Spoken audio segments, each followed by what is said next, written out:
Hi everyone, Sylvia Ariton from Guide and Grow TV. Today I want to talk about engaging cooperation, part 2. So we've spoken in some of my other videos about engaging cooperation and instilling healthy boundaries. Now, just to refresh those skills, I will go through those first and then I'll let you know what happens when your child doesn't choose. Okay, so firstly, we've learned to always acknowledge feelings. So the most important thing is that we connect with the child. There's no point when a child's really emotional and upset about something. We're up here, they're down here, and we're trying to tell them what we want them to do, but yet they really can't, as a child, come up to our level. We really have to go down to the child's level and acknowledge their feelings.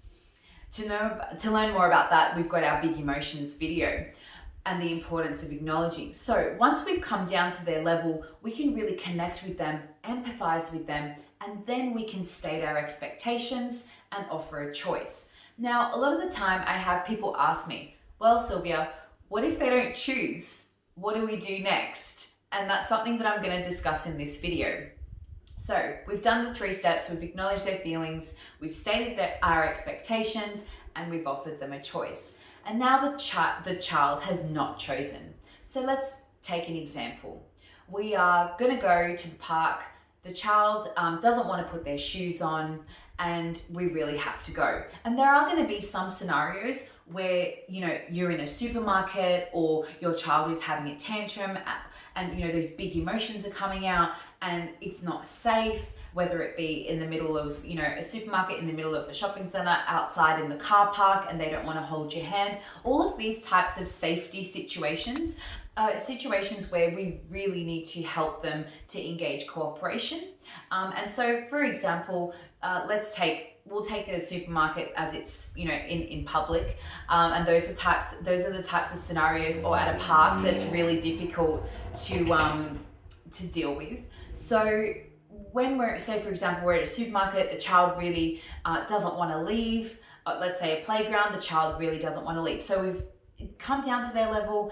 It's so disappointing to leave the park. You just don't want to go.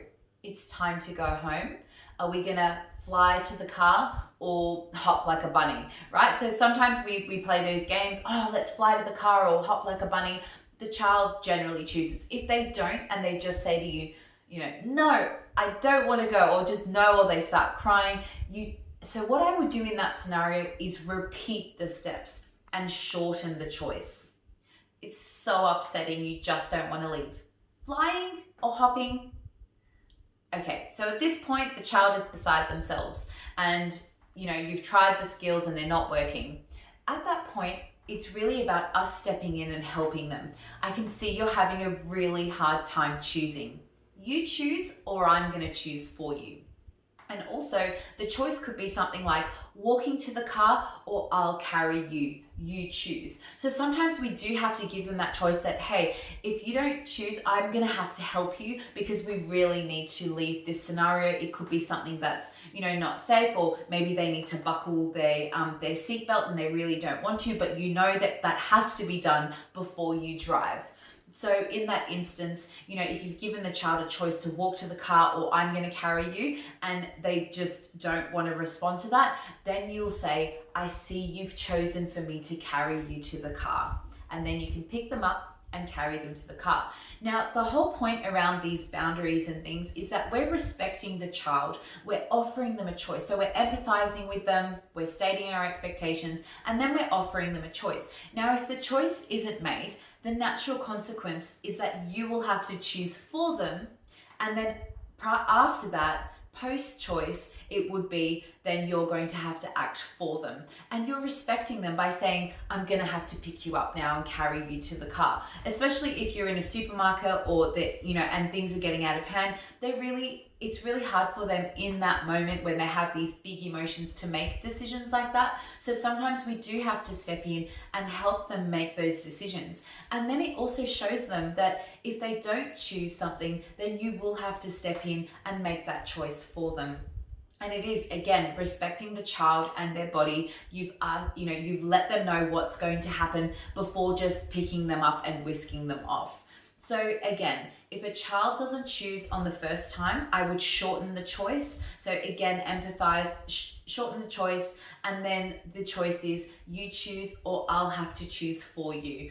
And then I see you're having a hard time choosing, mummy or daddy, mummy will choose for you, and then make that choice. So then they learn natural consequences. And that's what it's all about. It really is about instilling healthy boundaries and then allowing them to make that choice, respecting them, and then letting them know that their actions do have consequences. And it's all a learning. It's not even about consequences. It's just that they learn from these types of situations. So that's how you help to engage cooperation, especially when a child is really struggling in that moment.